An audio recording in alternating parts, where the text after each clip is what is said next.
بسم الله الرحمن الرحيم. الحمد لله رب العالمين، والصلاة والسلام على خير خلقه وآله أجمعين. اللهم اشرح لي صدري ويسر لي أمري واحلل عقدة من لساني يفقه قولي.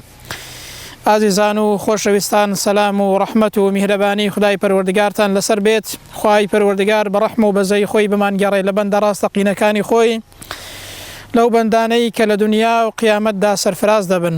خۆشحاڵم کە جارێکی دیکە بە خزمەتتان دەگەمەوە لە بەرنامەی سەرفرازان بە ئومێدەی کە جێگەی ڕەزامەندی خدای پەروەردگار بێت و پاشانیش ببێتە مایەی دەرس و پند بۆ هەموو لایەکمان.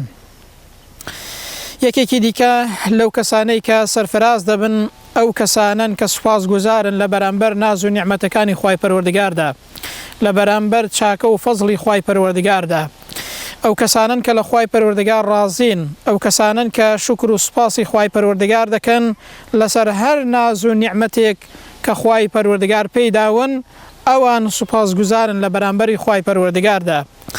ئەگەر ئینسان سوپاسی خدای پەروەردگار بکات، خدای پەروەردگاریش لە ئینسان ڕازی دەبێت و ناز و نیعمەتەکان بۆ ئینسان زیاد دەکات. وەکو خدای گەورە دەفەرمێت: وئین تەشکوروا یەرضەه لەکم.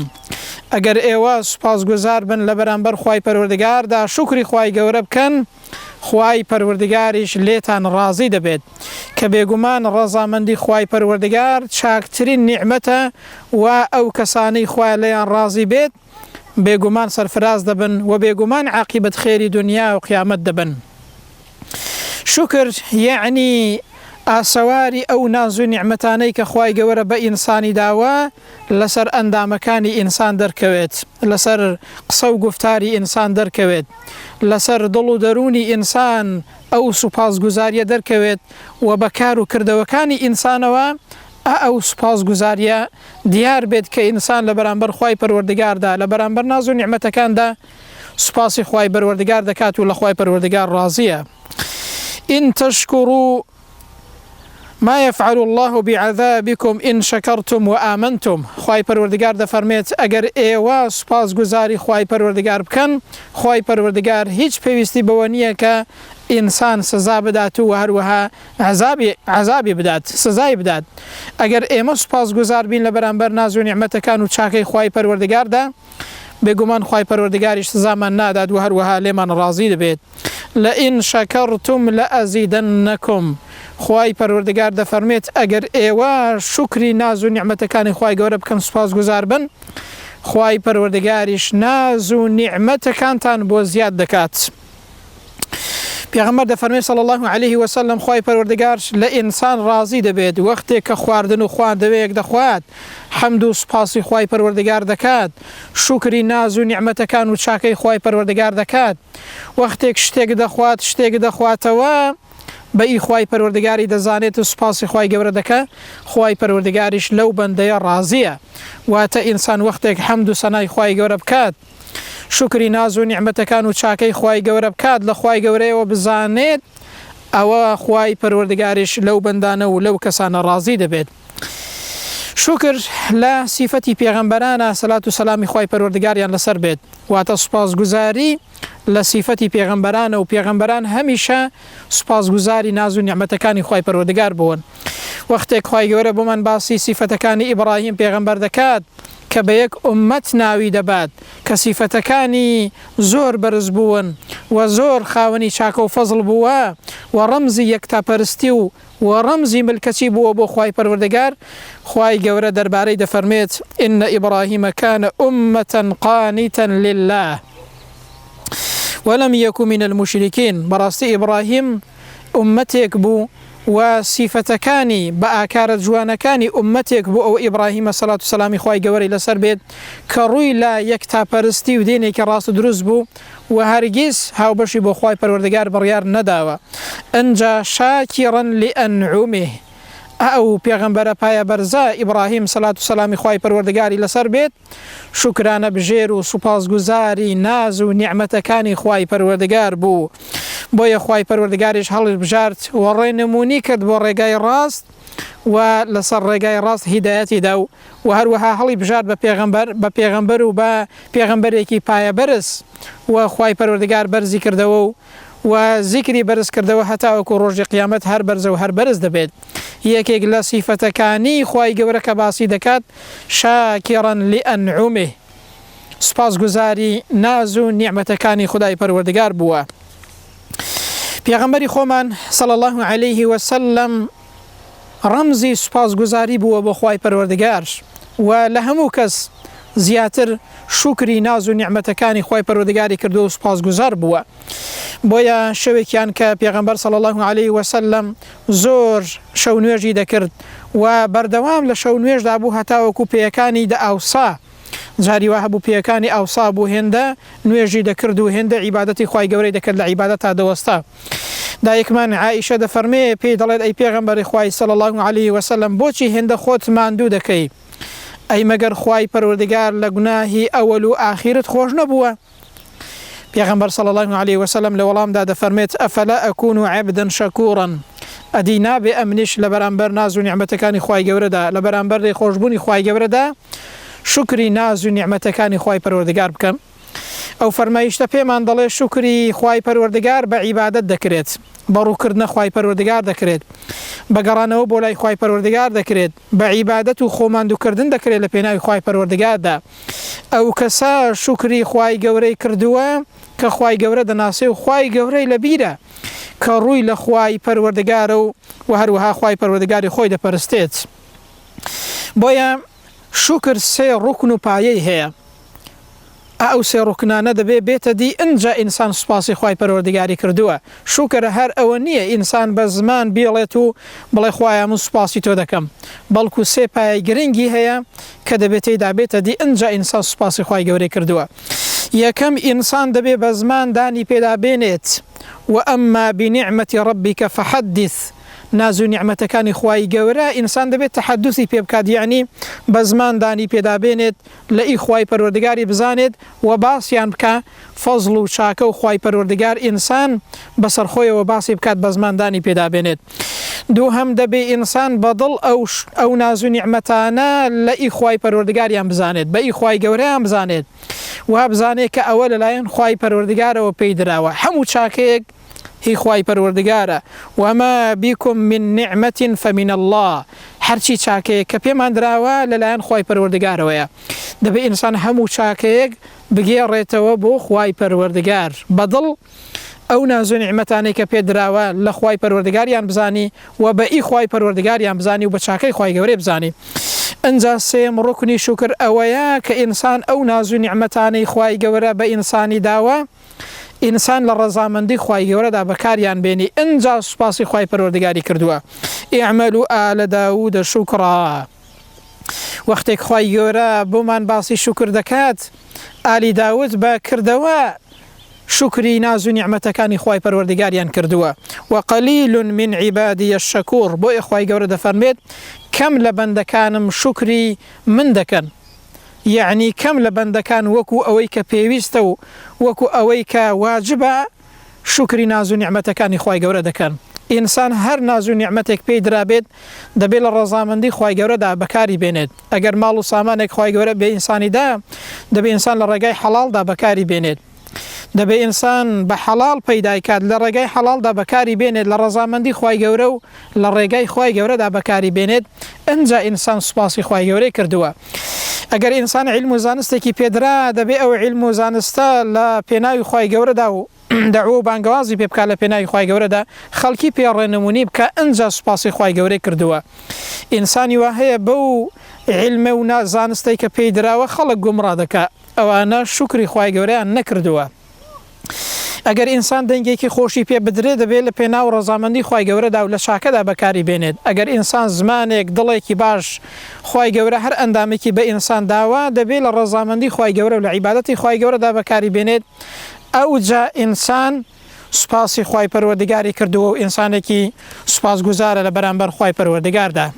کەواتە شکر ئەوەیە کە ئینسان ئەو ناز و نیعمەتانەی کە خوای گەورە بە ئینسانی داوە ئینسان لە ڕەزامەندی خوای گەورەدا بەکاریان بێنێت، لە عیبادەتی خوای گەورەدا بەکاریان بێنێت، ئەو کەسانە شکری خوای گەورەیان کردووە. هەر کەسێکیش ئاوا شکری خوای گەورەکات بێگومان ئینسانێکە کە سەرفراز دەبێت هەم لە دنیا بەختەوەرە هەمیش لە قیامەتێدا ئەو کەسە سەرفراز دەبێت.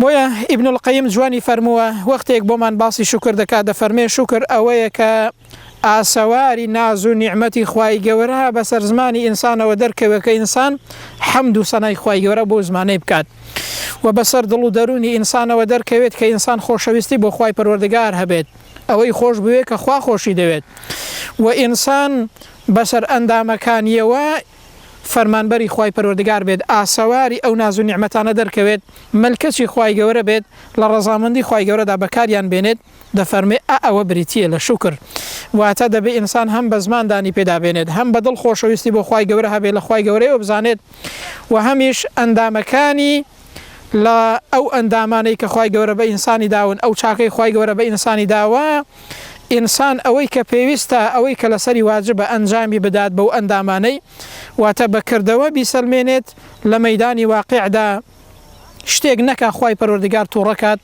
و کار و کردەوەکانی بەپێی ڕەزامەندی خوای پەروەردگار بێت ئەوە بریتیە لە شکری ناز و نیعمەتەکانی خوای گەورە و ڕەزامەندی و شکر لە بەرامبەر خوای پەروەردگاردا.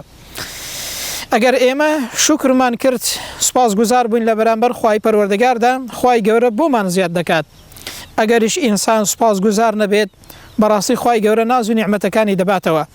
بۆیە لە قورئاندا خوای پەروەردگار نمونەیەکمان بۆ باز دەکات کە قەومێک خوای گەورە چۆن ناز و نیعمەتی پێداون وەختێک شکر ناکەن وەختێک لە بەرامبەر ناز و نیعمەتەکاندا شکری خوای گەورە ناکەن خوای پەروەردگاریش ناز و نیعمەتەکانیان لێ دەسەنێتەوە و هەروەها برسیەتی و ترسیان توش دەکات. بۆیە دەفەرمێ وضرب الله مثلا قرية آمنة كانت مطمئنة وضرب الله مثلا قرية كانت آمنة مطمئنة يأتيها رزقها رغدا من كل مكان. خوای پەروەردگار نمونەمان بۆ دێنێتەوە هی دێهاتێک و هی شارێک کە خوای پەروەردگار ئەمین و ئەمانەتی پێدابوون ئەمن و ئەمانەتی پێدابوون و هەروەها ڕزق و ڕۆزیەکی زۆری پێدابوون کە لە هەموو شوێنێکەوە لە زەوی و لە ئاسمانەوە خوای گەورە ڕزق و ڕۆزی بۆ دەناردن بەڵام ئەوان فەکەفەڕەت بئەنعوم الله لە بەرامبەر ئەو ڕزق و ڕۆزیە و ئەو ئەمن و ئەمانەتەدا لە جیاتی ئەوەی بەگوێ پێغەمبەرانیان بکەن لە جیاتیەوەی شوێن پێغەمبەران کەون لە جیاتی ئەوەی ڕوویان لە خوای گەورە بێت ئەوان کوفرانەی ناز و نیعمەتەکانیان کرد و ئیمانیان نەهێنا ئەنجا فأذاقها الله لباس الخوف والجوع بما كانوا يصنعون. خوای گەورە دەفەرمێت لە بەرامبەردا خوای پەروەردگار چی بەسەرهێنان و چی توشکردن پۆشاکی ترس و برسیەتی کردە بەریان واتە ئەوەندە ترسیان لە ناو پەیدا بوو برسیەتیان لە ناو پەیدا بوو وەکو پۆشاکێک بوو کە لە بەریان کردەبێ بەهۆی چی بەهۆی ئەو کار و کردەوانەی کە کردیان و بەهۆی ئەو کوفرانەی نیعمەت کە کردیان خوای پەروەردگاریش نیعمەتەکانی لێسەندنەوە. بۆیە حەسەنی بەسڕی دەفەرمێت خوای پەروەردگار ناز و نیعمەتەکان دەهێڵێتەوە ئەوەندەی کە بۆ خۆی بێوێت هەر کاتێک ئینسان لە بەرامبەردا شکری خوای گەورەی کرد خوای پەروەردگاریش نیعمەتەکان دەهێڵێتەوە و زیادیان دەکات بەڵام ئینسان کە شکری خوای گەورەی نەکرد خوای پەروەردگار نیعمەتەکان دەباتەوە. بۆیە عومەری کوڕی عەبدولعەزیز دەفەرمێت ناز و نیعمەتەکانتان بهێڵنەوە بەهۆی شکری خوای پەروەردگار و بەهۆی سوپاسگوزاری لە بەرامبەر خوای پەروەردگاردا. پیاوێک لە ئەبوو حازم دەفەرمێت ئایا شکری چاو چییە؟ دەفەرمێ پێی دەڵێ شکری چاو ئەوەیە ئینسان وەختێک چاکەیەکی بینی ئەو چاکەیە بڵێت ئینسان وەختێک ئەو چاوەی لە ڕەزامەندی خوای گەورەدا شتێکی پێ ببینێت کە خوای گەورە لێی ڕازیە ئەوە شکری چاوەکانە وەختێکیش خراپەیەکی بینی بیشارێتەوە کەم و کوڕیەک لە کەسێکدا دەبینێ بیشارێتەوە ئەنجا لێی دەپرسێت شکری گوێیەکان و شکری دەست و لاق و ئەندامەکان چییە؟ لە بەرامبەردا پێی دەڵێت ئەو ئەندامەی کە خوای گەورە دروستی کردەوە بۆ چ مەبەستێک دروستی کردووە بۆ ئەوە بەکاری بێنی ئەو کاتە شکرت کردووە لە بەرامبەر ناز و نیعمەتەکانی خوای گەورەدا. ئینسان خوای پەروەردگار گوێی پێداوە ئەگەر گوێ لە چاکە پێ بگرێت ئەگەر بۆ چاکە بەکاری بێنێت لە شتی خراپ خۆی دوور بگرێت معناوایە ئەندامەکانی سوپاسگوزارن بەرامبەر بە خوای گەورە ئەو دەست و قاچەی خوای گەورە بە ئینسانی داوە ئینسان لە چاکەدا بەکاری بێنێت ئەو زمانە خوای گەورە بە ئینسانی داوە ئینسان چاکەی پێ بڵێت ئینسان لە چاکەدا بەکاری بێنێت ئەوە شکری ئەندامەکانە کە دەبێت ئینسان ئەو ئەندامانەی لە ڕەزامەندی خوای گەورەدا بەکاربێنێت ئەو جا شکری خوای پەروەردگاری کردووە و لە بەرامبەر خوای پەروەردگاردا سوپاسگوزار بووە. پیاوێک بەلای کەسێکی کوێر و لاڵدا تێدەپەڕێت کە وەکو پێویست قسەی بۆ نەکراوە شەلەلی لە قاچەکانی داوە و ئینسانێکی شەلەل بووە و هەروەها ئینسانێکی کوێر بووە، بەڵام دەبینێ شکری ناز و نیعمەتی خوای گەورە دەکات و سپاس گوزارە لە بەرامبەر خوای پەروەردگاردا. ئەو پیاوە زۆر پێی سەیر دەبێت، ئەخر ئەو پیاوە چاوی نییە، ئەو پیاوە وەکو پێویست قسەی بۆ ناکرێ و قاچی نییە، لە بەرامبەر چدا سوپاسی خوای گەورە دەکات، پێی دەڵێت چۆن سوپاسی خوای گەورە دەکەیت، لە بەرامبەردا دەڵێ خوای پەروەردگار زمانێکی پێداوم کە هەمیشە زیکر و یادی خوای گەورە دەکەم، لە بەرامبەر ئەوەدا شکری ناز و نیعمەتەکانی خوا دەکەم. خوای پەروەردگار دڵێکی پێداوم کە لە خوا دەترسێت و هەروەها ئەندامێکی پێداوم، لاشە و جەستەیەکی پێداوم کە خۆڕاگرە لە بەرامبەر ئەو بەڵایی کە بەسەرم هاتووە، لە بەرامبەر ئەو نەخۆشەیە کە بەسەرم هاتووە، بۆیە سوپاسی خوای پەروەردگار دەکات. ئەوەش ئینسان جاری وا هەیە زۆر چاکەی پێدراوە، بەڵام یەک دوو کەم و کوڕی هەیە، کەم و کوڕی هەیە، ئەو کەسە تەنها کەم و کوڕیەکە دەبینێت، بەڵام کە بیر بکاتەوە لەو هەموو چاکەی کە پێی دراوە وإن تعدوا نعمة الله لا تحصوها، کاکە نیعمەتەکانی خوای گەورە ناژمێردرێن، هێندە زۆرن، چاکەی خوای گەورە، فەزڵی خوای گەورە هێندە زۆرە ناژمێردرێت. دەی ئەگەر خراپی ئەگەر ئینسان کەم و کوڕیەکیشی هەبێت بەڕاستی بەدەیان چاکە و بەدەیان ناز و نیعمەتی پێدراوە، پێویستە لە بەرامبەر ئەو ناز و نیعمەتانەدا ئینسان شکری خوای پەروەردگار بکات و ڕەزامەندی لە بەرامبەر خوای پەروەردگاردا هەبێت. ئەنجا نیعمەتی ئیمان و ئیسلامەتی گەورەترین نیعمەتە کە ئینسان لە بەرامبەریدا سوپاسی خوای گەورە بکات. ئێستا زۆر کەس هەیە کە گومڕایە و سەر لە شێواوە، زۆر کەس هەیە بەدەست شوبوهە و شەهەواتەوە دەناڵێنێت، زۆر کەس هەیە بەدەست خراپەوە دەناڵێنێت، پێی خۆشە تەوبە بکا بەڵام ناتوانێت، پێی خۆشە دڵێکی سوپاسگوزاری هەبێ بەڵام ناتوانێت. ئینسان کە لە سەر ڕێگای ڕاستە کە خوای گەورە هیدایەتی داوە بۆ ڕێگای ڕاست، بەڕاستی ئەوە گەورەترین نیعمەتە کە ئینسان لە بەرامبەریدا شکر بێت. يمنون عليك أن أسلموا قل لا تمنوا علي إسلامكم بل الله يمن عليكم أن هداكم للإيمان. کاتی خۆی کە هەندێک لە دەشتێکیەکان دەهاتن لای پێغەمبەر صلی الله عليه وسلم دەیانگو دەی محەممەد ئێمە ئیمانمان هێناوە، یعنی وەکو بڵێ جۆرێک لە سەرسوڕمانیان هەبوو و جۆرێک لە منەتیان لەسەر پێغەمبەر دەکرد صلی الله عليه وسلم. خوای گەورە فەرمووی قل لا تمنوا علي إسلامكم، پێیان بڵێ کاکە ئیسلامەتی خۆتان و ئیمانتان هێناوە مەیکەنە منەت بەسەر منەوە و بەسەر خوای گەورەوە مەیکەنە منەت، بل الله يمن عليكم أن هداكم للإيمان. خوای گەورە منەتتان لەسەر دەکا بەوەی کە هیدایەتی داون بۆ ئەو دینە پاکە، بۆ ئەو ڕێگا ڕاستە کە بەختەوەری و عاقبەت خێری دنیا و قیامەتی پێوەیە، کە ئینسان هەم لە دنیادا پێی بەختەوەر و ئاسوودە دەبێت، هەم لە قیامەتتا پێی سەرفراز دەبێت. خوا منەتتان لەسەر دەکات، واتە نیعمەتی ئیمان و ئیسلامەتی بەڕاستی گەورەترین نیعمەتە. بۆیە بەڕاستی پێغەمبەر فەرمووی صلی الله عليه وسلم تەواوی نیعمەتەکان و گەورەترین نیعمەت چییە؟ ئەوەیە کە ئینسان فەوز من النار ودخول الجنة، ئەوەیە کە ئینسان لە ئاگر دوور بێت و کەسێکی بەهەشتی بێت و بچێتە ناو بەهەشتی پڕناز و نیعمەتی خوای پەروەردگار. ئەوە بەڕاستی گەورەترین نیعمەتە، گەورەترین نیعمەتە. ئەگەر ئینسان ئیمانی هەبوو هەموو کار و کردەوەیەکی دەبێتە خێر. پیغمبر فرمووی صلی الله عليه وسلم عجبا لأمر المؤمن إن أمره كله له خير وليس ذلك إلا لمؤمن. فرمووی سرم سوڕماوە لە ئیشی ئینسانی ئیماندار، هەموو کارێکی هەر خێرە، تەنها ئەوە بۆ ئینسانی ئیماندار هەیە. وەختێک ئینسان تووشی ناز و نیعمەتی خوای گەورە دەبێت، خوای پەروەردگار ماڵ و سامانێکی پێدەدات، خۆشیەکی پێدەدات، شکر و سوپاسی خوای گەورە دەکە هەر خێرە. وەختێکیش ئینسان ناڕەحەتیەکی بەسەر دێت، ئەو کاتە ئینسان سەبر و ئارام دەگرێت، ئەوەش بۆ ئینسان هەر خێر و هەر چاکەیە. ئینسان چۆن شکری ناز و نیعمەتەکانی خوای گەورە بکە؟ ئێمە چۆن شکر بکەین؟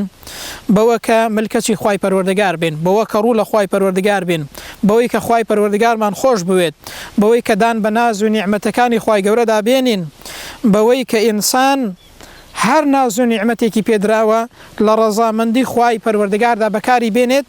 ئەوە بەڕاستی ئینسان ئەو کاتەیە شکری ناز و نیعمەتی خوای گەورەی کردووە. بەکورتی دەڵێن بەرهەمەکانی شکر لە کۆتاییدا بۆ ئینسان چییە؟ ئینسان وەختێک شکری خوای گەورە دەکات لە ئاگری دۆزەخ و لە سزای خوای پەروەردگار ڕزگاری دەبێت. وەکو خوای گەورە دەفەرمێت ما يفعل الله بعذابكم إن شكرتم وآمنتم. خوای گەورە پێویستی بەوە نییە ئێمە سزادات ئەگەر ئێمە ئیماندار بین و شکری ناز و نیعمەتەکانی خوای پەروەردگار بکەین. خوای گەورە لێمان ڕازی دەبێت کە ئێمە شکری خوای گەورە بکەین. وەکو پێغەمبەر فەرمووی صلی الله عليه وسلم ئینسان وەختێک خواردن و خواردنەوەیەک دەخواتەوە شکری ناز و نیعمەتەکانی خوا دەکات خوای گەورە لەو کەسەیە ڕازی دەبێت. ئەگەر ئینسان شکر و سپاسی خوای گەورە بکات بەرهەمێکی دیکەی ئەوەیە خوای گەورەش ناز و نیعمەتەکان بۆ ئێمە زیاد دەکات لئین شەکەرتم لەئەزیدەنەکم. خوا دەفەرمێت ئەگەر ئێوە شکری ناز و نیعمەتەکانی خوای گەورە بکەن خوای گەورەش ناز و نیعمەتەکانتان بۆ زیاد دەکات. کەواتە بەرهەمەکانی شکر بەڕاستی هەم لە دنیادا بۆ ئینسان ئەوەیە کە خوای گەورە ناز و نیعمەتەکانمان بۆ زیاد دەکات خوای گەورە لێمان ڕازی دەبێت و لە قیامەتێشدا بەڕاستی خوای پەروەردگار ئەو کەسانە دەخاتە ناو بەهەشتەوە کە سوپاسگوزارن و ئەو کەسانە سەرفراز دەبن کە لە بەرامبەر ناز و نیعمەتەکان و چاکەی خوای گەورەدا سوپاسگوزارن کە لە سەروی هەمویانەوە نیعمەتی ئیمان و ئیسلامەتیە کە خوای گەورە ئێمەی خستۆتە سەر ڕێگایەک کە ڕاست و دروست. و ئینسان هەر چاکەیەک خوای گەورە پێیداوە لە بەرامبەریدا لە ڕەزامەندی خوای گەورەدا بەکاری بێنێ ئەو کاتە شکر و سوپاسی خوای پەروەردگاری کردووە. هەر کەسێکی شکر و سوپاسی خوای گەورە بکات لەو دنیادا خوای گەورە ناز و نیعمەتەکانی بۆ زیاد دەکات و لە قیامەتیشدا دەیخاتە ناو ڕەزامەندی خۆی و بەهەشتی خۆی و لێی ڕازی دەبێت و خوای پەروەردگار ئەو کەسانە سەرفراز دەکات و عاقیبەت خێرن کە شکری ناز و نیعمەتەکانی خوای پەروەردگار دەکەن. خوای پەروەردگار بە لوتف و کەڕەمی خۆی ئێمەش بگێڕێت لەو کەسانەی کە سوپاسگوزارن لە بەرامبەر خوای پەروەردگاردا و خوای گەورە عاقیبەت خێریان دەکات و سەرفرازیان دەکات لە ڕۆژی قیامەتدا. خوای پەروەردگار بە لوتف و کەڕەمی خۆی ئێمەش بگێڕێت لەو کەسانەی کە لە ڕۆژی قیامەتێدا سەرفراز دەبن و کەسانێکن خوای گەورە لێیان ڕازی دەبێت و دەیان خاتە بەهەشتی پڕناز و نیعمەتی خۆی. آمين. وصلى الله على محمد وعلى آله وصحبه أجمعين. والسلام عليكم ورحمة الله وبركاته.